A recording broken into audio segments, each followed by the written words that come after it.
कम wavelength हुई तब electron बाहर आएगा न्यू फ्रीक्वेंसी से। अगर ज्यादा हुई फ्रीक्वेंसी दोनों चल रही है, अपन पढ़ रहे हैं मॉडर्न फिजिक्स के छोटे-छोटे चैप्टर पढ़ रहे हैं, अपन पढ़ रहे हैं अभी फोटो इलेक्ट्रिक इफेक्ट। मैंने आपको लास्ट में बहुत सारी बातें बताई कि भैया इलेक्ट्रॉन का इजेक्शन इस बात पर डिपेंड नहीं करता कि इंटेंसिटी कितनी है, इस बात पर डिपेंड करता है कि फोटोन एक फोटोन की एनर्जी कितनी है। अगर एक फोटोन की एनर्जी लिमिट से कम हुई तो उस मटेरियल से फोटो इलेक्ट्रॉन बाहर नहीं आएगा। मैंने आपको ये भी समझाया कि भैया यानी कि मिनिमम वेवलेंथ से कम अगर वेवलेंथ हुई तब इलेक्ट्रॉन बाहर आएगा मिनिमम फ्रीक्वेंसी से। अगर ज्यादा हुई फ्रीक्वेंसी ऑफ लाइट तभी वो बाहर आएगा वरना बाहर नहीं आएगा। ये बात मैंने आपको समझाई। तो मिनिमम फ्रीक्वेंसी मटेरियल से निकालने के लिए उसे थ्रेशोल्ड फ्रीक्वेंसी कहते हैं। जो मैक्सिमम वेवलेंथ हो सकती है जिससे इलेक्ट्रॉन बाहर आए वो कहलाती है थ्रेशोल्ड वेवलेंथ। और जो मिनिमम एनर्जी चाहिए वो फोटोन की होनी चाहिए जिसे हम बोलते हैं वर्क फंक्शन। क्या बोलते हैं? Work function. और हां और मैं ये भी बोला कि अगर 1 करोड़ लायक फोटोन गिरेंगे तो बहुत कम इलेक्ट्रॉन्स बाहर आएंगे क्योंकि वो अंदर टकराने की वजह से अपनी एनर्जी लूज कर देते हैं। ये सारी कहानी मैं आपको बता चुका हूं। अब मैं आपको एक समझाने का प्रयास कर रहा हूं कि भाई जो हमने बोला काइनेटिक एनर्जी मैक्सिमम, हमने बोला कि जो इलेक्ट्रॉन बाहर आते हैं उनकी काइनेटिक एनर्जी 0 से लेकर काइनेटिक एनर्जी मैक्स के बीच में करती है। काइनेटिक एनर्जी मैक्स होती है HF - HF नॉट होती है। अरे भाई काइनेटिक एनर्जी मापते कैसे हैं? इलेक्ट्रॉन बाहर निकलता है, इलेक्ट्रॉन बाहर निकलती है एनर्जी। अच्छा उसको बता के क्या इलेक्ट्रॉन वोल्ट ऐसे थोड़ी होता है।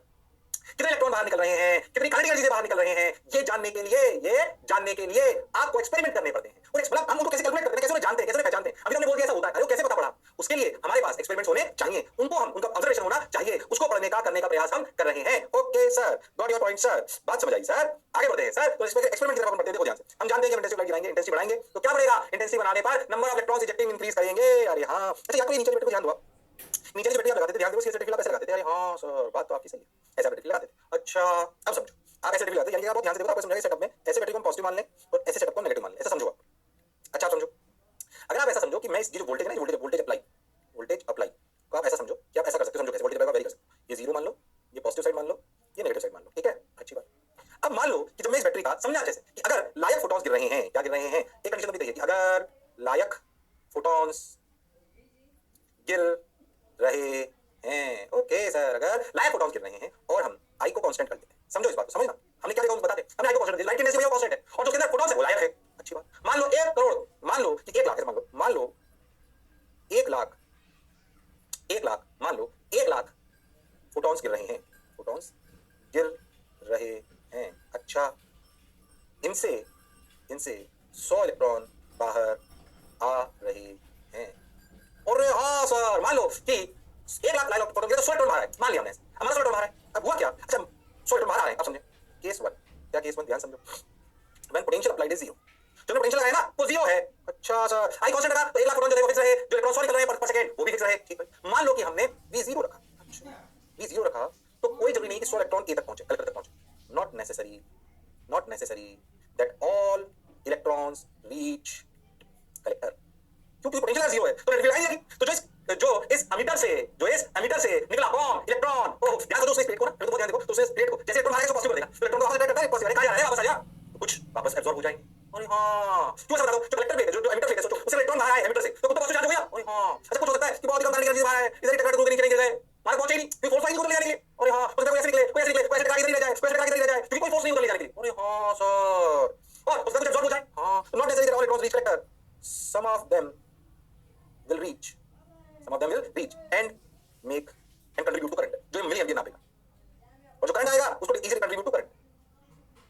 अरे हाँ सर, बात तो आपकी बिल्कुल सही है सर, जोरदार है सर, मजेदार है सर, शानदार है सर, तो दिया याद। अरे सोच लो, सही लग रहा है सर, बढ़िया लग रहा है सर, शानदार सर, जबरदस्त सर, मजा है सर, वाह वाह सर। अब क्या करें सर? सुनते चलो, बढ़ते चलो। देखो भाई, वाह रे भाई, तो केस 1 v0, अगर v0 हो तो जितने इलेक्ट्रॉन इजेक्ट होंगे वो सारे कलेक्टर पे पहुंचे जरूरी नहीं है, और सारे कलेक्टर नहीं पहुंचेंगे तो वहां से एब्जॉर्ब होकर करंट बनाएंगे जरूरी। ये कहानी समझ आई कि नहीं? बताओ, लाइट फोटोन है, इंटेंसिटी फिक्स है। अरे हां, तुम समझ पाई इस बात को? अरे वाह सर, बात तो आपकी बिल्कुल सही है सर, जोरदार है सर, मजेदार है सर। अब ये सेकंड सुनो, देखो वी को मेरे पॉजिटिव दिया, ये अगर आप पॉजिटिव लोगे तो इलेक्ट्रिक सपोर्ट करेगा इलेक्ट्रॉन को कलेक्टर पहुंचाने में। V positive supports electron to reach collector. अरे बोलो रे भाई, अरे वाह रे भाई, अरे सोचो रे भाई, अरे मजा आया रे भाई, बस बहुत बढ़िया सर, शानदार सर, मजेदार सर, वाह वाह सर। अब क्या करें सर? कुछ मत करो, करते चलो, बढ़ते चलो। देखो रे भाई, वाह रे भाई, सोचो रे भाई। ओके, अरे सोच लो। अब केस सेकंड देख तो समझ आई बात, ध्यान समझ। ये समझ पॉजिटिव मतलब हमेशा पोटेंशियल लगाए इलेक्ट्रिक इलेक्ट्रॉन को सपोर्ट करे, नेगेटिव मतलब हमेशा पोटेंशियल लगाए इलेक्ट्रिक इलेक्ट्रॉन को अपोज करे, तो मिल गया भाई। अब समझो जो हमने कहानी केस 2, अगर हम v को पॉजिटिव साइड में बढ़ाएं। अरे हाँ सर, अगर हम v को पॉजिटिव साइड में बढ़ाएं, मतलब जब 0 था तो मान लो 100 इलेक्ट्रॉन निकले, जब v 0 था तो मान लो 100 इलेक्ट्रॉन निकले, 100 में से सिर्फ 40 ही पहुंच रहे थे, किधर कलेक्टर पे 60 घूम गए उधर, कुछ एब्जॉर्ब टकरा नहीं रहेगा, क्या दूं जाके, कोई फोर्स आई नहीं। जब हमने मान लो कि हमने v को थोड़ा सा बढ़ाया, ओ मान लो 1 वोल्ट, तो इलेक्ट्रिक फील्ड सपोर्ट करा किसको? इलेक्ट्रॉन को कलेक्टर पे ले जाने के लिए। तो जो 60 नहीं जा रहे थे, उन्होंने बोला अच्छा, कुछ ने बोला यार थोड़ा बहुत फोर्स मिल रहा है, चलते हैं। तो 60 की जगह जो 60 नहीं जा रहे थे उससे 20 और चले गए, तो 60 पहुंचने लगे, 40 हो गए, हमने 2 और बढ़ाया तो कुछ और चलने लगे, हमने कुछ और बढ़ाया तो और चलने लगे। अरे हां, 1 वोल्ट ऐसा आया जिस पर ऐसा समझो 100 के 100 इलेक्ट्रॉन पहुंच गए। ओहो, अगर हम V को पॉजिटिव साइड में बढ़ाएंगे तो electrons reaching collector increases, or we can say I increases. After at a certain value of V, at a certain value of V, all the electrons will reach collector. ऐसा समझो कि 8 volt के बाद 8 volt पर ऐसा समझो कि सारे इलेक्ट्रॉन पहुंच गए कहां कलेक्टर पर। अरे हाँ, all electrons will reach collector. After this, on increasing V, no change in number of electrons reaching collector. 100 जब इलेक्ट्रॉन पहुंच गए 8 वोल्ट पर, अब तुम 10 वोल्ट कर दो, 100 निकले 100 पहुंच गए। अरे हाँ, 100 निकले 100 पहुंच गए, अब आगे 10 कर लो, पैसा वही हो जाएंगे। जो है सब पहुंच गए, अब क्या चाहते हो? अरे हाँ सर, जो है वो सब पहुंच गए, अब क्या चाहते हो? अरे पहुंच गए सर, इसे पहुंच नहीं सकते, तुम्हारे को 10 वोल्ट कर दो। अरे हाँ, तो 0 वोल्ट से पोटेंशियल ने बढ़ाया तो भाई साहब करंट बढ़ा। हाँ, करंट बढ़ा, पर सोच के देखो, करंट एक वोल्टेज की पर्टिकुलर वैल्यू के बाद नहीं बढ़ा। क्यों? उसके बाद उस वोल्टेज के बाद जितने पहुंच रहे थे वो सब पहुंच चुके। अरे हाँ, ठीक है, तो number no change in number of electrons reaching collector और no change in current. This maximum current is known as saturation current. ये जो मैक्सिमम करंट होता है ना, जिससे ज्यादा हो नहीं सकता उस पर्टिकुलर सेट के लिए, उसे कहते हैं saturation current, IS. Oh my God, बात तो आपकी बिल्कुल सही है भाई। 0 पे 100 इलेक्ट्रॉन निकले तो 40 पहुंच रहे थे, 60 यहीं कहीं घूम गए, इधर टकराया उधर टकराया, उधर हो गया, ये हुआ वो हुआ। और हां सर, पर जब हमने सपोर्ट करा तो धीरे धीरे करंट की संख्या बढ़ने लगी और एक वैल्यू के बाद वो कांस्टेंट हो गई। क्यों? क्योंकि भैया जितने निकल रहे थे इलेक्ट्रॉन वो सब पहुंच रहे हैं। एक सेकंड में 100 इलेक्ट्रॉन निकल रहे थे तो 100 पहुंच रहे हैं। इससे के बाद आप कितना भी पोटेंशियल बढ़ा दो कोई फर्क नहीं पड़ने वाला। And this peak value of current is known as saturation current. Oh my God! This peak value of current is known as saturation current. गड़बड़ करने की, डरने की, शर्माने की बिल्कुल जरूरत नहीं है। अरे हाँ सर, मास्टर धीरे धीरे बढ़िया बोल रहा है भाई साहब, सबसे लड़के तुमसे धीरे धीरे पढ़ा रहा हूँ, बड़ा मत करना। ईमानदारी से कह रहा हूँ, जोरदार फिजिक्स में पूरी पढ़िए। मैंने अपने जीवन में कभी नहीं पढ़ा क्योंकि एक ही बच्चे को पूरा कोर्स पढ़ा पाना संभव नहीं हो पाता। हाँ, ये सच्चाई पर तुम पढ़ पा रहे हो। ईमानदारी से कह रहा हूँ, मैं आपको जैसे ढंग से लेक्चर देके काम कर लिया होगा ना, गारंटी तुम्हारा सिलेक्शन होना रुक नहीं सकता। सही बताऊँ मैं तुम ईमानदारी से, है कि नहीं? भैया रोज आगे बहुत सारे मैसेज भेजते हैं, समझ आ रहा है, सब फील आ गई सर, ये हो गया सर, वो हो गया सर। अगर थोड़ी कम फील आई तो देखो कहाँ कमी छूट गई है, आइडेंटिफाई योर मिस्टेक्स। बहुत बढ़िया, बहुत सुंदर, बहुत मजा आया बाबा। अब क्या करें, करते चलो, बढ़ते चलो। देखो भाई, केस 2 भैया, देखो पॉजिटिव में बढ़ाया तो we have reached the value of current that is known as saturation current, and after certain value of voltage, if you increase the voltage, there will be no change in current because all the electrons which are ejecting from the plate will reach the collector plate. And after that, if you increase the potential, there is no change in number of electrons reaching the collector plate, or we can say this is the maximum value of current which we are getting, and that is known as saturation current. Yes or no? Yes sir, got your point sir, बात समझ आई sir. ये case 2 हो गया भाई साहब, समझ आ गया sir, बढ़िया लगा। अब दूसरा तीसरा केस क्या, ध्यान रखना, ये किस कंडीशन के केस है? लाया फोटोन है और आई कांस्टेंट है। अरे हाँ, लाया फोटोन है और आई कांस्टेंट है। यस सर, यानी कि उस कंडीशन की बात कर रहे हैं, ये सारे केस उनके हैं जो F greater than F naught है, lambda less than lambda naught है, और you can say energy of one photon is greater than this, or you can say I equal to constant. हम इन सब चीजों को कांस्टेंट मान रहे हैं। ओके, F lambda सब कांस्टेंट है, पर F lambda naught F naught से बड़ा है। F naught क्या है? Threshold frequency. lambda naught से छोटा है। lambda naught क्या है? थ्रेशोल्ड। फिर 0 से पॉजिटिव, 0 केस है। इधर पॉजिटिव बढ़ाया, बात समझ आई। अच्छा, बात तो सर आपकी सही है। अब उल्टा समझते हैं, देखो भाई, देखो भाई, देखो भाई। अब केस थर्ड, क्या केस थर्ड? भैया नेगेटिव में पोटेंशियल बढ़ाए तो क्या होगा? ओह, ये सिचुएशन एकदम समझ गए। देखो केस 3, केस 3, अगर हम केस 3 आगे होगा, इसमें उसी पर समझो। अगर हम जब भाई इस बैटरी को तुम ऐसे करा, प्लस माइनस, ऐसे इधर प्लस इधर माइनस, तो उल्टा कर दिया, ऐसे करा तो बैटरी ऐसे लगी। केस 3, अगर हम पोटेंशियल को नेगेटिव साइड में बढ़ाएं तो क्या होगा? सोचो, अगर हम V को नेगेटिव साइड में बढ़ाएं तो क्या होगा? अच्छा, तो 0 पे ऐसा समझो 60 हो गया था, 0 वोल्ट पे क्या 60 तो रुक गए थे, 40 पहुंच रहे। अच्छा, अब सोचो ऐसे इलेक्ट्रिक फील्ड लगाने पर हम नेगेटिव को नेगेटिव साइड में बढ़ाए तो हम इलेक्ट्रॉन्स को कलेक्टर तक पहुंचने से रोकेंगे। हो, तो सोचो अगर मैंने -1 वोल्ट लगाया तो हो सकता है 40 में से फिर 20 और रुक जाए, तो 20 ही पहुंच रहे हैं, 80 ही रुक गए। अरे हाँ, 2 लगाया -2, वैसे पता लगा 20 ही रह गए, 10 ही पहुंच रहे हैं उधर। अच्छा, सोचो जैसे जैसे हम नेगेटिव में वोल्टेज बढ़ाएंगे, अगर हम V को नेगेटिव साइड में बढ़ाएं तो हम इलेक्ट्रॉन को कलेक्टर तक पहुंचने से रोकेंगे, यानी कि नेगेटिव में वोल्टेज बढ़ाने पर I घटेगा और इलेक्ट्रॉन्स रीचिंग कलेक्टर जो बोलो सुन डिक्रीजेस, और इलेक्ट्रॉन रीचिंग कलेक्टर डिक्रीजेस। घटाते एक वैल्यू वोल्टेज की धीरे धीरे देखो क्या हो रहा है। घटाते एक वैल्यू वोल्टेज की ऐसी आएगी जिस पर, ध्यान से सुन, जिस पर करंट 0 हो जाएगा। तो इस पर प्रैक्टिकली ना पा रहे हो? अरे हाँ, धीरे वोल्टेज घटा रहे हो, करंट आएगी किससे नाप रहे? करंट से, है ना? इलेक्ट्रॉन आएगी किससे नाप रहे? वो करंट से। तो घटाते एक वोल्टेज की वैल्यू ऐसी आएगी, एक वोल्टेज की वैल्यू ऐसी आएगी। अच्छा सर, एक वोल्टेज की वैल्यू ऐसी आएगी जिस पर I 0 हो जाएगा। अच्छा सर, मतलब कोई भी इलेक्ट्रॉन कलेक्टर तक नहीं पहुंचेगा। अच्छा, इसका कोई इलेक्ट्रॉन धीरे धीरे बढ़ाया, स्लोली बढ़ाया, नेगेटिव साइड में बढ़ाया, पोटेंशियल धीरे धीरे बढ़ाया, नेगेटिव साइड में पॉइंट -0.1 वोल्ट, -0.2 वोल्ट, -0.3 वोल्ट, धीरे धीरे पकड़ को मॉनिटर कर। एक वैल्यू केस आई जब करंट एकदम से जीरो हो गया, 0.1 होकर फटाक से जीरो। ये जो पोटेंशियल की वैल्यू इंपॉर्टेंट, ये क्या बताती है? इस पोटेंशियल पर ऐसे समझो, जब करंट जस्ट जीरो हुआ, धीरे धीरे धीरे धीरे वोल्टेज को नेगेटिव में घटाने पर, जब आई जस्ट, ध्यान से धीरे धीरे बात समझ में आए, जब आई जस्ट जीरो हुआ, धीरे धीरे वोल्टेज को नेगेटिव में बढ़ाने पर, नेगेटिव में बढ़ाने पर, घटाना तो बढ़ाना, नेगेटिव में मैग्नीट्यूड को बढ़ाने पर लिख सकते हो, नेगेटिव में मैग्नीट्यूड को बढ़ाने पर, तो यस और नो? तो आपको पता है कैसे बनाता हूं, ये ट्यूब आपकी देखो से, ये अपनी ट्यूब, ये में से वेक्टर, ये में से करंट और ये में से वोल्टेज, ये नेगेटिव। जिस समय घटाते घटाते घटाते घटाते जब करंट जीरो हो गया, जब करंट क्या हो गया, जीरो, इसका मतलब क्या है पहले से, इस पोटेंशियल को बोलते हैं VS. VS is stopping potential, stopping, इसको स्टॉप कर दिया आपने, सोचो ये वह पोटेंशियल है तो धीरे धीरे नेगेटिव मैग्नीट्यूड बढ़ाने पर इस वोल्टेज पर करंट जीरो हो गया, इसके और मैग्नीट्यूड बढ़ाओगे तो जाहिर सी बात है करंट होगा ही, इस पे इसे जस्ट बढ़ाओगे तो करंट थोड़ा सा आ जाएगा, इसे जस्ट घटाओगे तो जीरो रहेगा। अच्छा, सोचो इस स्टॉपिंग पोटेंशियल का क्या मतलब है, इस स्टॉपिंग पोटेंशियल का क्या मतलब है, इस स्टॉपिंग पोटेंशियल का मतलब है कि भाइयों और बहनों, तो भाई स्टॉपिंग पोटेंशियल क्या है, फिर से एक बार अच्छे समझ लो। स्टॉपिंग पोटेंशियल है कि अगर इससे मैग्नीट्यूड ज्यादा बढ़ाएंगे नेगेटिव में तो करंट जीरो हो जाएगा, करंट जीरो हो जाएगा, और नेगेटिव में से कम करेंगे तो करंट आ जाएगा। तो यह वह पॉइंट है, यह वह पॉइंट है जिससे मैग्नीट्यूड बढ़ाने पर नेगेटिव में करंट जीरो मिलता है और इससे मैग्नीट्यूड घटाने में नेगेटिव में आपको करंट मिलता है। ये स्टॉप करता है करंट, स्टॉपिंग पोटेंशियल। इस पोटेंशियल को लगा दोगे तो करंट स्टॉप हो जाएगा। करंट स्टॉप होने का क्या मतलब, ऐसा समझो आप कि अगर हम देखें नेगेटिव का पोटेंशियल लगा रहे हैं तो इलेक्ट्रॉन को तो क्रॉस कर रहे हैं, वहां पहुंचने के लिए फिर भी कुछ तो पहुंच ही रहे थे, स्टॉपिंग पोटेंशियल से जब मैग्नीट्यूड कम था। अरे हां सर, अब जो इलेक्ट्रॉन निकल रहे थे इस एमिटर से, उसको देखो, कोई निकल रहा था, कोई निकल रहा था, कोई निकल रहा था, कोई टकरा रहा था, कोई टकरा रहा था, कोई काइनेटिक एनर्जी मैक्स से निकल रहा था, कोई काइनेटिक एनर्जी कम से निकल रहा था, कोई जीरो से लेकर काइनेटिक मैक्स के बीच में था। सोचो किस इलेक्ट्रॉन की पॉसिबिलिटी सबसे ज्यादा है कलेक्टर प्लेट पे पहुंचने की, बताओ कौन से इलेक्ट्रॉन की पॉसिबिलिटी सबसे ज्यादा है कलेक्टर प्लेट पे पहुंचने की, बोलो बोलो कौन से इलेक्ट्रॉन की पॉसिबिलिटी सबसे ज्यादा कलेक्टर प्लेट पे पहुंचने की, बोलो, अरे बोलो भाई। अरे हां, मैं बताता हूं कौन से इलेक्ट्रॉन, उस इलेक्ट्रॉन की पॉसिबिलिटी सबसे ज्यादा है जो इलेक्ट्रॉन काइनेटिक एनर्जी मैक्स से निकले। अरे हाँ सर, काइनेटिक एनर्जी मैक्स से निकले और सीधा चले बिल्कुल कलेक्टर प्लेट की तरफ, कोई कोलिजन ना हो। क्या इस इलेक्ट्रॉन की पहुंचने की पॉसिबिलिटी कलेक्टर प्लेट पर सबसे ज्यादा थी?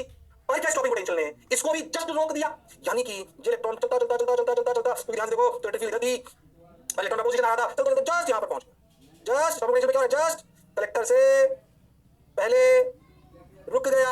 अरे हाँ सर, जस्ट कलेक्टर से पहले रुक गया, जस्ट मतलब सोचो इसका मतलब अगर ये इलेक्ट्रॉन ही नहीं पहुंचा तो बाकी किसी के पहुंचने की पॉसिबिलिटी नहीं है, इसलिए जीरो। तो स्टॉपिंग पोटेंशियल पर नहीं मान सकते हैं electron the maximum intent to reach collector will just stop before the collector, yes और नो? यस सर, बात तो आपकी बिल्कुल सही है सर। अच्छा, मान लो यहाँ पे जीरो पोटेंशियल, यहाँ पे जीरो पोटेंशियल, तो यहाँ पे तो यहाँ पर बीएस पोटेंशियल, तो यहाँ पे भी बीएस पोटेंशियल, मतलब ये वाली प्लेट बीएस पोटेंशियल पर है और ये वाली प्लेट जीरो पोटेंशियल। तो यहाँ पे जो इलेक्ट्रॉन है उसकी करंट, उसकी पोटेंशियल कितनी है, उसकी एनर्जी माइनस ईवीएस। और यहाँ पे जो अपने ये है कौन जो जस्ट पहुंचा, जो पोटेंशियल कितनी है, जीरो।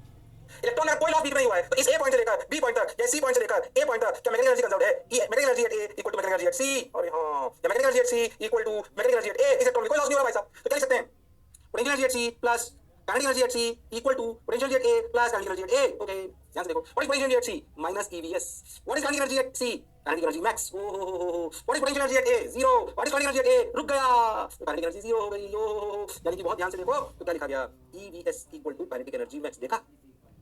अरे हाँ सर, बात तो आपकी बिल्कुल सही है सर। सोच के देखो, अगर आपको स्टॉपिंग पोटेंशियल पता है ना तो आप एक्सपेरिमेंटली निकाल सकते हो। क्या we can calculate stopping potential experimentally? If you will be able to calculate stopping potential experimentally then you will be able to calculate energy max, which we cannot directly identify by asking electrons that what is your kinetic energy, yes or no? Yes sir, got it. So this is a practical method to identify kinetic energy max for a particular case when we are following the light photons with density constant and with a particular material. Oh, तो भाई साहब जैसे stopping potential बताने का मतलब क्या बताए, क्या बताए, करंट बताने का मतलब नंबर ऑफ इलेक्ट्रॉन्स इजेक्टिंग पर सेकंड। हां, स्टॉपिंग पोटेंशियल बताने हम एक्सपेरिमेंटली क्या नाप सकते हैं, सेटअप में सोच के देखो, हम एक्सपेरिमेंटली नाप सकते हैं काइनेटिक एनर्जी, सॉरी हम एक्सपेरिमेंटली नाप सकते हैं करंट और नाप सकते हैं वोल्टेज। तो वोल्टेज को चेंज भी कर सकते हैं, नहीं कर सकते, वही करके हमने देख लिया, जब बढ़ाया तो सैचुरेशन करंट निकाल लिया, तो मैक्सिमम इलेक्ट्रॉन जो बाहर है वो निकला है आईएस। तो क्या how many electrons are ejecting, you can calculate it by IS saturation current. Saturation current का वोल्टेज को बढ़ाते जाओ भाइयों बहनों, तो एक वजह से आईएस करंट बंद हो जाएगा, वो करंट सैचुरेशन करंट होगा, उस आईएस बाई उस आईएस बाई ई से क्या हमें number of electrons ejecting from the material आ जाएगा। और ये हां सर, ऐसे ही क्या हम नेगेटिव में बढ़ाए तो पोटेंशियल ऐसा आएगा, तो नेगेटिव में बढ़ाते बढ़ाते करंट जीरो हो जाएगा, वो कहलाएगा स्टॉपिंग पोटेंशियल। अरे क्या कहलाएगा, स्टॉपिंग पोटेंशियल। अगर वो स्टॉपिंग पोटेंशियल कहलाएगा तो ध्यान से समझो, आपकी काइनेटिक एनर्जी होगी ईवीएस,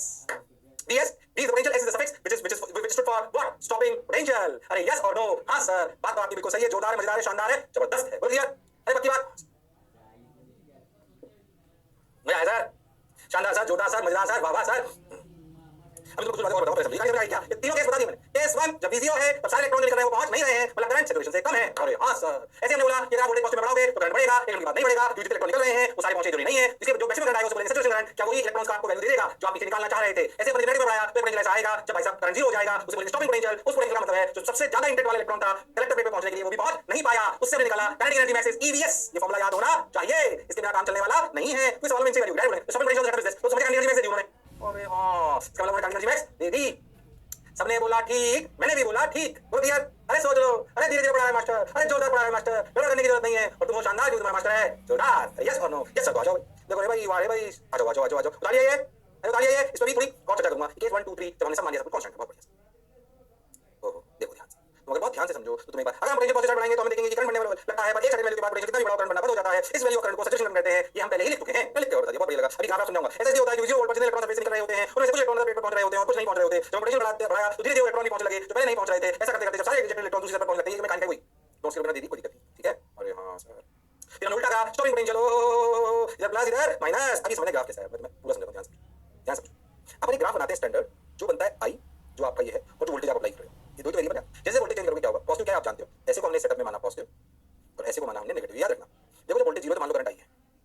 अगर आप बहुत ध्यान दो तो इससे आगे जब आप बढ़ोगे कैसे वैल्यू हमने कहा ये ग्राफ याद रखना है। जब हमने देखा तो हमने देखा ऐसे ये ऐसे है ना, इसे बोलते हैं IS, ये कहलाता है सैचुरेशन करंट।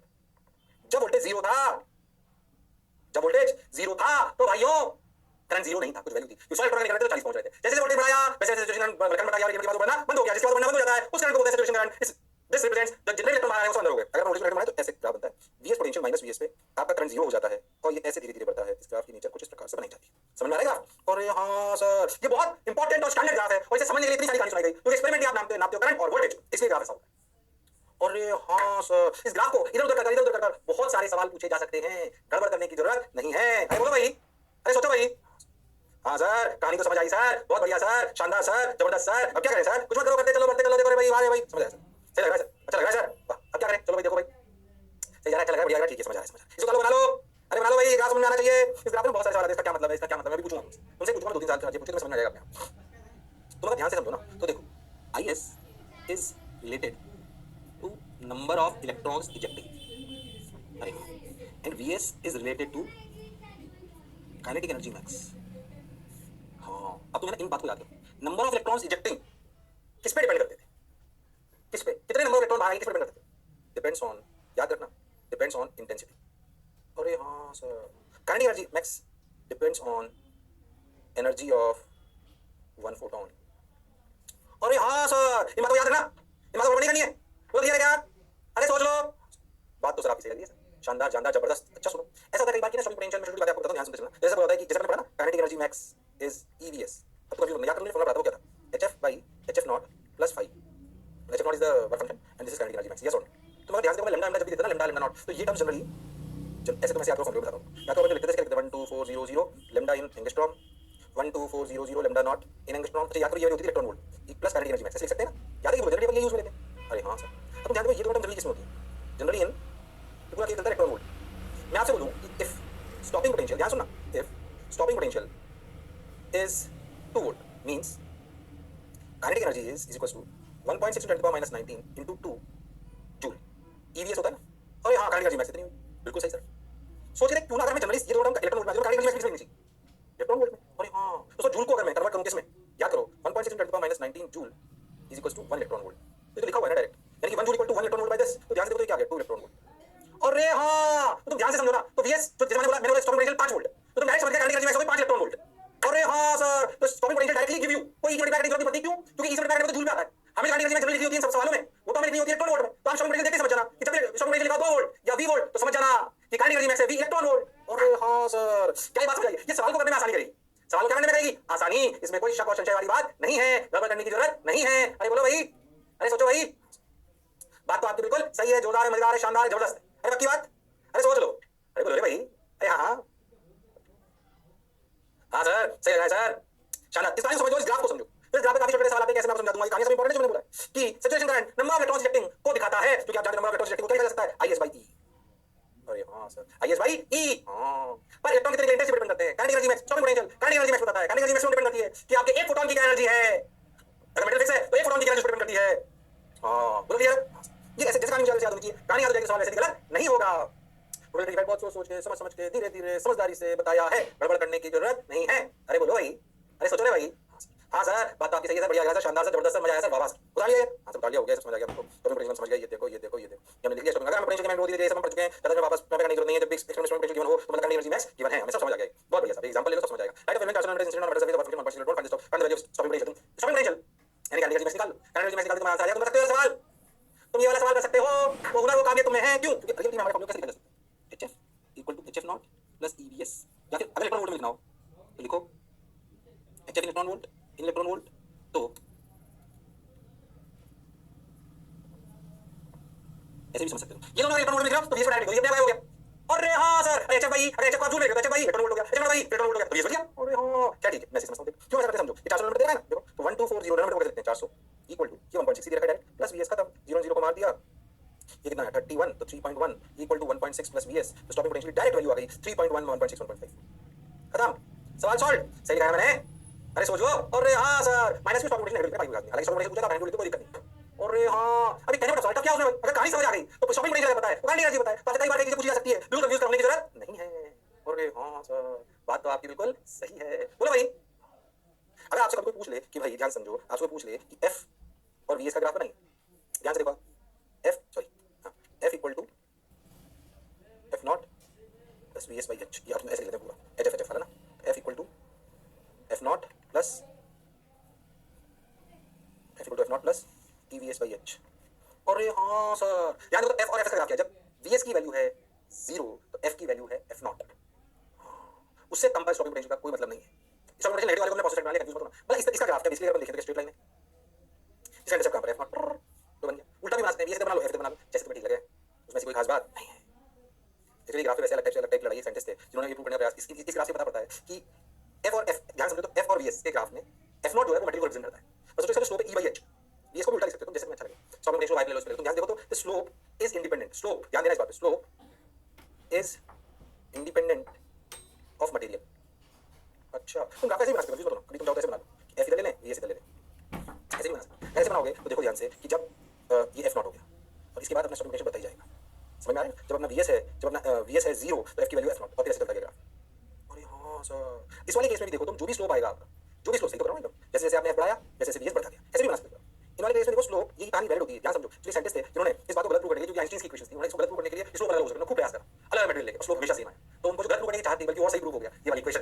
अच्छा, ध्यान दो, स्लोप कितना है E बाई H, ये उल्टा लिख लो तो H बाई E, जो आपको अच्छा लगे, H बाई E से भी आप कर सकते हो, इसका slope E by H, H by E से लिखो ना, शर्मा क्यों हो, VS can be written as H by E F minus F not, सही करो ना, H इधर आ गया तो HF नॉट लिख लो उसको, ठीक ऐसे लिख लो, तो कंफ्यूज क्यों हो रहे हो, HF equal to HF not plus EVS, ऐसे लिख लो, VS equal to HF not minus HF, HF minus HF not, क्या कर रहा हूँ मैं, HF माइनस HF नॉट, और ये EVS, तो VS की वैल्यू कितनी आ गई, H by E F minus F not, यहाँ पे नोट करिए, मैंने सब सही तो चल रहा है, हाँ ठीक है। तो ऐसे इंटरसेप्ट ले लो आप जो आपको लेना हो, तो जब F नॉट 0 है तो ये वैल्यू यहाँ पे आ गई, इसको ले लिया तो नीचे आ गई वैल्यू, उससे कंफ्यूज होने की जरूरत नहीं है। जब F की वैल्यू, जब VS की वैल्यू क्या है 0, तो F की वैल्यू क्या आ गई F नॉट, सही है। ग्राफ बनाने आना चाहिए तो स्ट्रेट लाइन में, मैं सिर्फ इसकी इंपॉर्टेंस बता रहा हूँ कि साइंटिस्ट थे जिन्होंने इसको बहुत गलत प्रूव करने का प्रयास किया, आप वो कर नहीं पाए, है ना। ध्यान से देखो तो जो स्लोप आया ना, इंडिपेंडेंट ऑफ मटेरियल, मतलब जो आपका एमिटर प्लेट था ना, जहाँ से आप इलेक्ट्रॉन प्रोटॉन गिर रहे थे, इलेक्ट्रॉन बाहर आ रहे थे, उसमें आप कितना भी चेंज कर दो, किसको, मटेरियल को, स्लोप में चेंज नहीं आता है। हाँ F नॉट पे चेंज आ जाएगा, बिल्कुल आ जाएगा, पर रहेगा स्ट्रेट लाइन, यानी कि VS और F का ग्राफ स्ट्रेट लाइन रहेगा हमेशा। अच्छा, क्या ज्यादा कोई खास बात नहीं, इस बात को आप समझे, उतारे जो आपको अच्छा लगे वैसे करें, मैंने एक्स्ट्रा बता दिया, थोड़ा सा उतार लो। बोलो क्लियर, कहानी समझ आई कि नहीं आई? आई सर, आई सर, अच्छा लग रहा है सर, बहुत बढ़िया सर, बस अच्छा, तो आगे चलो, आगे चलो। बहुत सिंपल सवाल आते हैं इसमें, जैसे मैंने भी कहा, अगर आप कहानी समझ लोगे आपके लिए कोई रॉकेट साइंस नहीं होगी। ध्यान समझो, एक ग्राफ पे सवाल आ रहा है जो मैंने बोला उससे, two different lines of frequencies F1 और F2, ठीक है, इसको F1 F2 बोलूंगा ताकि तुम्हें थोड़ा अच्छा लगे, कंफ्यूजन हो जाता है, कोई बात। Respectively one incident on a surface and the current voltage plot is shown. Comment on the relation between F1 and F2.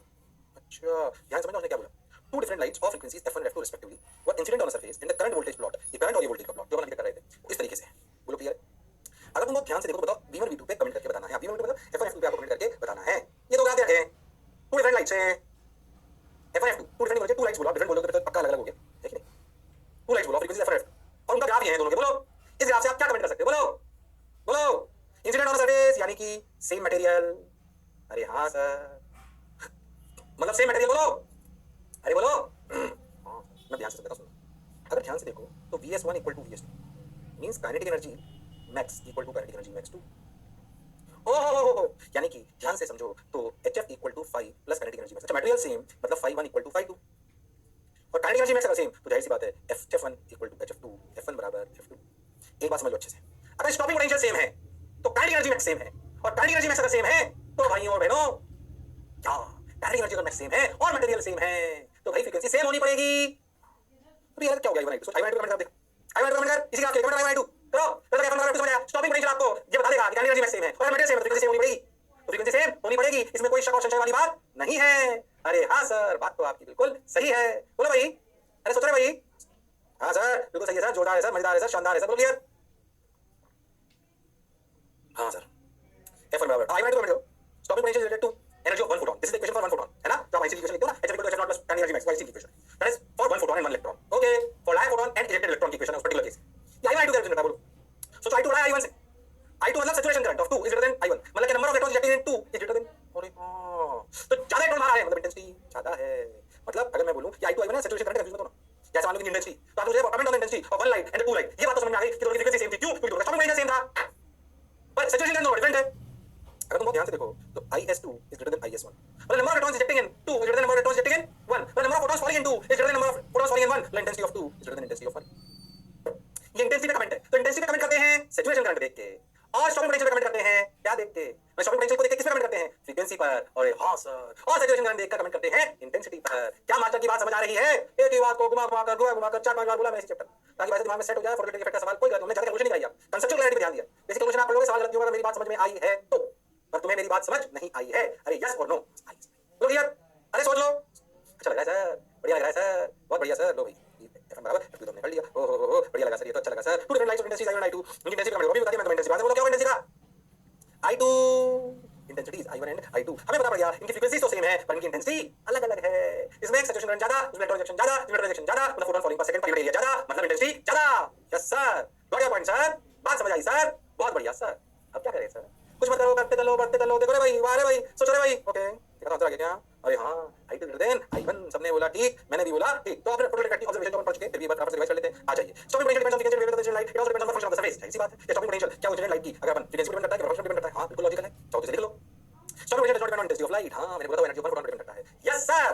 और देखो saturation current depends on intensity of light, as intensity increases saturation current also increases. हम ये मान रहे हैं कि electrons निकल रहे हैं, मतलब लाइट फोटोन की बात हुई है, और हमने एक बात बोली थी कि नंबर ऑफ इलेक्ट्रॉन, या तो मैं पहले बोल चुका हूं, फिर रिपीट कर रहा हूं, पहले बोल चुका हूं क्या कि number of electrons ejecting upon number of live photons का रेशियो को अपन कांस्टेंट मानते हैं किसी भी सरफेस के लिए, for surface for a particular, इसमें कंफ्यूज नहीं होना है, फॉर अ पर्टिकुलर सरफेस। अगर 1 लाख लाइव फोटॉन में भी कोई ऐसे हो सकते हैं जिनकी ताकत ज्यादा कम है। मान लीजिए कि मैं क्या समझ रहा हूं, समझ इस बात, मान लो कि मैंने बोला कि फंक्शन इलेक्ट्रॉन वोल्ट, अब live photon 5 electron volt, live photon 10 electron volt, पहले 5 इलेक्ट्रॉन वोल्ट के 1 लाख गिरे, 10 इलेक्ट्रॉन वोल्ट के भी 1 लाख गिरे, तो अपन ऐसा मानेंगे कि उस सरफेस के लिए दोनों से 100 बाहर आने तो 100 ही आएंगे, ये रेशियो को अपन कांस्टेंट मानते हैं, और 100% कोई थंब रूल नहीं है, पर ये मानकर तुम्हारे सवाल को सॉल्व करा जाता है, इसलिए आप ऐसा मान लो जो मैं कह रहा हूं। क्या मेरी बात क्लियर है? हां सर आपकी बात बिल्कुल क्लियर है, समझ आ रही है, अच्छा लग रहा है, बढ़िया लग रहा है, क्लियर, यस सर। अब देख छोटी छोटी बात, अगर वर्क फंक्शन कांस्टेंट है और I भी कांस्टेंट है, और अगर हम फ्रीक्वेंसी बढ़ाएं, इसे समझो अच्छे से, तो स्टॉपिंग पोटेंशियल बढ़ेगा, सैचुरेशन करंट घटेगा, ये क्या हुआ? ओहो ध्यान से समझ, ध्यान समझो कि अगर आपने phi को इक्वेशन कॉपी समझो, ध्यान समझना, ध्यान समझना, HF equal to phi plus EVS, if this is phi constant and F increases VS increases logically. अब या तो I क्या होता है, number of photons into I into A, अगर एरिया को कांस्टेंट करना तो I है क्या, number of photons into energy of one photon, number of photons per second into energy of one photon, ये I A की वैल्यू है। अरे हां अगर I कांस्टेंट है और सोचो आपने फ्रीक्वेंसी बढ़ाई, अगर आपने फ्रीक्वेंसी बढ़ाई, इसमें समझो फर्स्ट केस, ये वन केस है, ये वन केस ध्यान सुनना, केस इतना आसान नहीं, धीरे धीरे करके मैं एक साथ दे दी, मैं एक एक करके बताता हूं। पहला केस देखो, phi कांस्टेंट I कांस्टेंट, पहला केस क्या है, case 1 phi constant I constant F increases, इस पे चर्चा हो रही है। तो भैया देखो F बढ़ाने पर energy of one photon increases. अब सोचो अगर I कांस्टेंट है, ये तो कांस्टेंट है, ये और कांस्टेंट बोल दो, एरिया ठीक है, उससे कमेंट करो, एरिया तो अपन जिसमें एनर्जी की वैल्यू उसको ऐसे भी सेम मानते हैं। तो I है number of photons per second into energy of one photon. सोचो अगर I कांस्टेंट है तो क्या इस केस में number of photons per second decreases, क्या अगर F बढ़ा तो एक फोटॉन की एनर्जी बढ़ी, I तो कांस्टेंट है, तो अगर एक फोटॉन की एनर्जी बढ़ी तो number of photons per second घटे, implies electron ejecting decreases, therefore IS decreases। ऐसा मतलब कि I कांस्टेंट है तो IS भी कांस्टेंट है। अगर आपने F को चेंज करा और I को कांस्टेंट रखा, number of photons falling change हो सकते हैं, तो I चेंज हो सकता है। इस बात को समझो, इंपॉर्टेंट टू अंडरस्टैंड। अरे हाँ सर, इसमें देखो तो सोचना पड़ता है, दिमाग लगाना पड़ता है, गड़बड़ करने की कोई जरूरत नहीं है। अरे बोलो भाई, अरे समझ आया क्या? अब सेकंड केस क्या है, केस सेकंड मिलके करते हैं, केस 2 सब मिलके करते हैं, phi कांस्टेंट F कांस्टेंट, और इंटेंसिटी को बढ़ाएं। इंटेंसिटी एफ अगर कांस्टेंट है तो सोचो इंप्लाइज या वीएस इक्वल टू कांस्टेंट, देखो ये तो वीएस कांस्टेंट ही हो गया ना, भाई फाई कांस्टेंट है, एफ कांस्टेंट, तो वीएस कहां से चेंज होगा? यस। पर अगर आप आई बढ़ा रहे हो तो number of electrons ejecting increases, I increases implies number of electrons ejecting increases और आईएस इंक्रीजेस। ये रहा। अरे बोलो भाई, सही बताओ, तो अपने आप में सवाल है, अपने आप में कंसेप्ट सवाल है जो मैं टेबल बना के समझा दिया आपको। नहीं आया? अरे आया कि नहीं आया? आया। केस 3 देखो, केस 3 क्या है? आई कांस्टेंट है, एफ भी कांस्टेंट है, बट जो मटेरियल को चेंज कर रहे हैं, इसको चेंज कर रहे हैं मटेरियल को। ओ बात तो आपकी सही है, सही बताऊं तो देखो एफ कांस्टेंट, अब तुम देखो अगर एफ कांस्टेंट ये कांस्टेंट, अगर फ्लक्स नहीं फाई घट रहा है तो ईवीएस को, एफ कांस्टेंट है भाई साहब, ये फिक्स्ड है तो फाई घट रहा है तो ईवीएस को बढ़ना पड़ेगा। लॉजिक बढ़ गया। अब सही बताऊं तो इंटेंसिटी अगर कांस्टेंट है, एफसी अगर कांस्टेंट है, तो number of photons falling same है, नंबर ऑफ इलेक्ट्रॉन्स इजेक्टिंग भी सेम। हम ऐसा मान रहे हैं कि नंबर ऑफ इलेक्ट्रॉन्स इजेक्टिंग और नंबर ऑफ फोटॉन्स फॉलिंग का रेशियो कांस्टेंट है। नंबर ऑफ फोटॉन्स अगर नहीं घटे तो ये नहीं घटा तो आईएस इक्वल टू कांस्टेंट, क्योंकि हमने माना कि number of electrons ejecting upon number of photons को हमने कांस्टेंट मान लिया, ये हम पहले से जानते हैं। अरे बोलो भाई, हालांकि टिपिकल केसेस तुम्हारी आती नहीं है, ज्यादा तुम्हें कंफ्यूज करते नहीं है, मैं तो कह रहा हूं कर ले। अगर कर लेगा तो भी हम कहानी को समझ पाएंगे, गड़बड़ करने की बिल्कुल जरूरत नहीं है, समझने की आवश्यकता है। बोलो भाई, अरे बोलो भाई, अरे सोचो भाई, सोच लिया सर, सही लग रहा है सर, बहुत बढ़िया सर, जोरदार सर, मजेदार सर, वाह सर, समझ गया? उतार लो, डरने की घबराने की कोई जरूरत नहीं है, बढ़िया एकदम धीरे धीरे समझ समझ के बोल रहा हूँ, सोचा फोटो लेके डेढ़ बोला ना, सिर्फ इसलिए ताकि तुम्हारे गड़बड़ ना करो, तुम फील करो उसको, अच्छी बात, सही लग रहा है, लो भैया जाओ। अब देखो छोटी बात और समझते देखो, अच्छा सवाल ध्यान से समझना इसको। Photons of energy 5 electron volt are incident on a metal surface whose frictional electron volt, क्या लाइव फोटॉन्स हैं, ये बात तो क्लियर हो। ये बात function 5 as shown, find the range of kinetic energy electrons reaching the plate, तो ध्यान में 4 वोल्ट की बैटरी है, ये याद रखना, इसे आंसर सोच समझ के दो। Find out the range of kinetic energy of electrons reaching the second plate, मतलब सेकंड प्लेट मतलब कलेक्टर प्लेट, कलेक्टर प्लेट, बोलो सोच समझ के आंसर देना, गड़बड़ मत करना। कलेक्टर प्लेट पर पहुंचने वाले इलेक्ट्रॉन्स, कलेक्टर प्लेट पर पहुंचने वाले इलेक्ट्रॉन्स, ओ कलेक्टर प्लेट पर पहुंचने वाले इलेक्ट्रॉन्स की काइनेटिक एनर्जी की रेंज बतानी है। अच्छा हाँ बताओ, कर सकते तुम लोग, वो हुनर वो काबिलियत तुम्हारे में है, बोलो बोलो। अरे शर्मा मत, जिसने की शर्म उसका है नंबर कम, धीरे धीरे बोल रहा है मास्टर, गड़बड़ नहीं करनी है, बोलो भाई। अरे सोच रहे भाई, अरे वाह रे भाई, अरे मजा आ रहा भाई, बोल लिया क्या? ट्राई करो, मैं बताऊं, सोच पाए। मेरा पहला सवाल ये है कि range of kinetic energy of electrons at emitter plate, ये तुम जानते हो, याद करो ये होती है काइनेटिक एनर्जी की range, kinetic energy to kinetic energy max, zero से kinetic energy max, kinetic energy max क्या है? 5 माइनस 2 3, यानी कि जीरो से लेकर 3 इलेक्ट्रॉन वोल्ट के इलेक्ट्रॉन यहाँ मिलेंगे आपको, इलेक्ट्रॉन जीरो का भी मिल सकता है और 3 का भी मिल सकता है। ये बैटरी क्या कर रही है? ये बैटरी क्या इनकी एनर्जी को बढ़ा रही है? अगर यहाँ पे पोटेंशियल जीरो है, यहाँ जीरो, यहाँ जीरो है, तो यहाँ 4 है, तो यहाँ पे इलेक्ट्रॉन चलेगा उसकी पोटेंशियल एनर्जी यहाँ पर 4 वोल्ट बढ़ जाएगी, यानी कि 4 इलेक्ट्रॉन वोल्ट पक्का बढ़ेगी। जो जीरो से चला है इधर वो 4 इलेक्ट्रॉन वोल्ट पे पहुंचेगा, जो 3 से चला है वो 7 पर पहुंचेगा। अरे हाँ, अरे 4 इलेक्ट्रॉन वोल्ट की एनर्जी बैटरी बढ़ा देगी ना। अरे हाँ सर, तो सोचो ये है अमीटर प्लेट, सालों समझ क्या है अमीटर प्लेट, और इसमें प्लस 4 जो बैटरी लगाई है वो जोड़ लो, तो 4 इलेक्ट्रॉन वोल्ट से लेकर 7 इलेक्ट्रॉन वोल्ट होगी कलेक्टर प्लेट। इस बात को समझो, हर इलेक्ट्रॉन की 4 इलेक्ट्रॉन वोल्ट एनर्जी ये बैटरी बढ़ा देती है। अच्छा, बात तो आपकी बिल्कुल सही है, जोरदार है, मजेदार है, शानदार है, बिल्कुल वो समझ आया कि नहीं आया? अरे आया कि नहीं आया? लेकिन थोड़े थोड़े टिप्स कौन सा बताएं, बोल है? अरे पक्का हाँ सर, सही लग रहा है सर, शानदार सर, जबरदस्त सर, मजेदार सर, बोल है? अरे गड़बड़ कर रहे हो? ये ध्यान रखना कि जो बैटरी होती है ना वो उसके पोटेंशियल को चेंज करती है, बैटरी जीरो वाले को वहां पे ऊपर पहुंचा देगी और बैटरी वाले को ऊपर पहुंचा देगी, अगर सपोर्ट कर रही है तो कलेक्टर प्लेट पे आप कितनी काइनेटिक एनर्जी से पहुंचे ये आपको क्लैरिटी होनी चाहिए। ओहो देखो 4 से 7 आया क्या? 4 से 7 मतलब जो पढ़ा जो समझा बिल्कुल सही है, ये उसी को आप आएगा भाई साहब, जो उनको अगर बहुत ध्यान से देखो, जिनको ये समझ में आती है बात कि हाँ एमिटर प्लेट से कितनी काइनेटिक एनर्जी से बाहर आती है। मैं तुम्हें ना एक अच्छी बात और बताता हूँ, देखो उतार लिया, उतार लिया, उतार लिया, अरे बोलो भाई, देखो ऐसे कुछ अच्छे सवाल आते हैं। अच्छा सवाल कॉन्सेप्ट, जैसे लास्ट वाले भी अच्छा है, एक और अच्छा बताता हूँ। जैसे मान लो कि ये कैसे कंडक्टर स्फीयर है, ठीक, अब मान लो कि स्लाइड गिर रही है, इलेक्ट्रॉन इजेक्ट हो रहे हैं, मान लो कि ये जो फोटोन गिर रहे हैं एचएफ, ऐसे समझा रहा हूँ, मान लो कि एचएफ की वैल्यू है 5 इलेक्ट्रॉन वोल्ट और वर्क फंक्शन की वैल्यू है 2 इलेक्ट्रॉन वोल्ट। अरे हाँ समझ, मान लो फोटोन गिर रहे हैं, उनकी एनर्जी 5 इलेक्ट्रॉन वोल्ट, और इस स्फीयर से मान लीजिए स्फीयर का रेडियस r बार है, कुछ भी ले सकते हो, बाद में कर लेंगे, r है, कोई आपसे बोले कि 5 इलेक्ट्रॉन वोल्ट और ये 2 इलेक्ट्रॉन वोल्ट, इससे इलेक्ट्रॉन बाहर आएगा कि नहीं आएगा? आएगा। इलेक्ट्रॉन की मैक्सिमम एनर्जी कितनी हो सकती है सर? 3 इलेक्ट्रॉन वोल्ट, ठीक है। इन्होंने पूछा ही नहीं, इन्होंने बोला, इन्होंने सवाल के पूछा, ध्यान से पूछना, maximum number of electrons come out, ठीक है बात, maximum number of electrons come out, like ज्यादा इलेक्ट्रॉन बाहर जाएंगे। अगर आप एक ऐसे स्फीयर के सवाल को देखोगे ना, जो आपके प्रैक्टिकल सेटअप होते हैं, उनमें तो आप देखो जब कलेक्टर प्लेट होती है पॉजिटिव होती जाती है लगातार, और हमेशा से करते हैं उसे न्यूट्रलाइज करते जाते हैं। अच्छा, जब इलेक्ट्रॉन निकलते हैं तो डालते भी जाते हैं न्यूट्रलाइज होती है। मान लो इस स्फीयर पे ऐसा नहीं हो रहा, इलेक्ट्रॉन जब बाहर आएंगे, as electrons will come out, मैं सॉल्यूशन दे रहा हूं आपको, अच्छे सवाल है ना, तो सवाल है maximum number of electrons come out, ये क्वेश्चन मार्क। सॉल्यूशन क्या है? फील के साथ electrons will come out, sphere will be positively charged and therefore after every ejection of electron, next electron will face more resistance for coming out। ऐसा क्यों समझे? मान लो कि इस पे आते आते आते आते समझना, इसका वोल्ट हो गया V। तो अब जो इलेक्ट्रॉन बाहर आएगा ना, उसको एनर्जी चाहिए, याद सुना, उसको एनर्जी चाहिए कितनी? उसको एनर्जी चाहिए 5 + eV। अच्छा, तो इसका पोटेंशियल होगा भी, क्यों आ गया? इलेक्ट्रॉन निकलने से ये पॉजिटिव चार्ज हो गया, तो भी आ गया।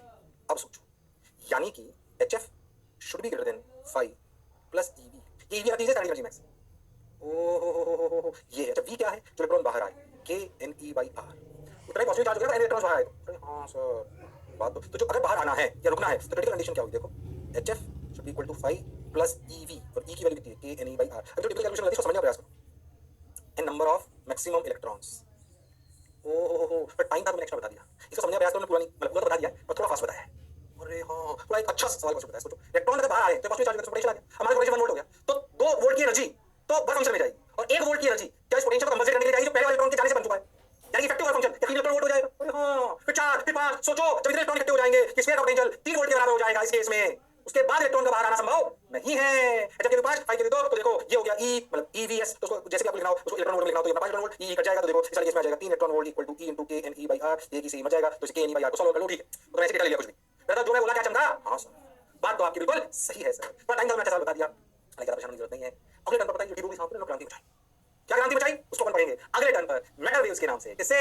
मेटल वेव्स के नाम से। तो मेरे मिलते हैं, फोटो इफेक्ट का काम बहुत धीरे बनाया मास्टर ने, सोच समझ के